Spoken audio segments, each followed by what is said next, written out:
Let's go outside. Sunshine is something that's going to be with us for at least 7 days.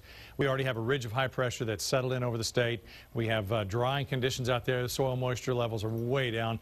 It's just everything is working towards obviously a drought and a heat wave, and it continues to do so over the next several days.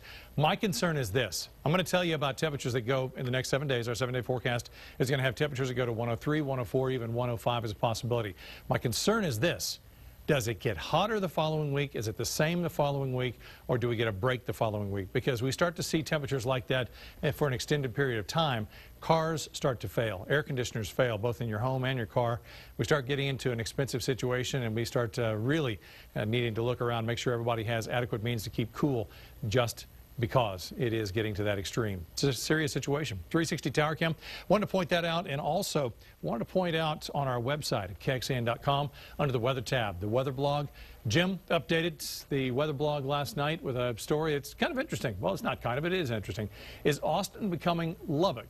Kind of an interesting question he got from somebody about the conditions, the rainfall levels. Would we turn into would we look like or continue to end up in a situation like Lubbock? But that's not the only question. Lots of other questions about the drought, the heat, what's causing this. If you have some, and it's in simple terms. You can see there, very quick, easy to read. So if you wanted to get kind of a good ballpark idea of what's causing the drought, maybe you want to explain that to the kids, that's a great way to do it. Read his blog, gives you real simple answers for why a lot of things are happening out there. 92 degrees, very hot. This was at the top of the hour. That's almost an hour ago now. So these numbers get updated, and it's likely to be in the upper 90s.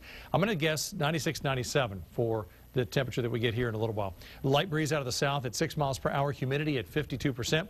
We have 90s in a lot of locations, but we still have some 80s out there. 88 in Burnett, 88 in Fredericksburg, 90 and 89 in Blanco. Everybody else out of the west in the 90s. We have 95 in LaGrange, 92 in Bastrop, 93 in Lockhart, 94 for Giddings and Rockdale. Mix in the moisture. What does it feel like out there? Feels like 101 here in Austin. Feels like 100 in Lockhart, Bastrop, and Giddings and Rockdale. Feels like 101 for LaGrange and Flatonia.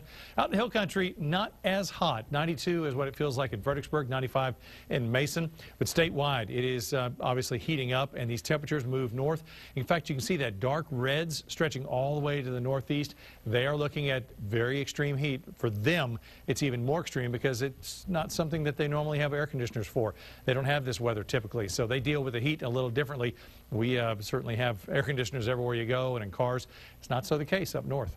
Big ridge of high pressure. Everything blocked. We just don't have anything to move in. Very hot and dry. Forecast model does not have showers in it for us over the next couple of days. So, again, very hot. 102 for the high today, tonight into the upper 70s. 7-day forecast. 102 for today, 103 for tomorrow, 104 on Sunday. We're going to go further out with temperatures that actually go up to 105 on Wednesday, 104 on Thursday. My thoughts again on this. If next week is to that and nothing changes, are we going to have another week like that afterwards? Might want to consider planning for that and make sure everybody is safe.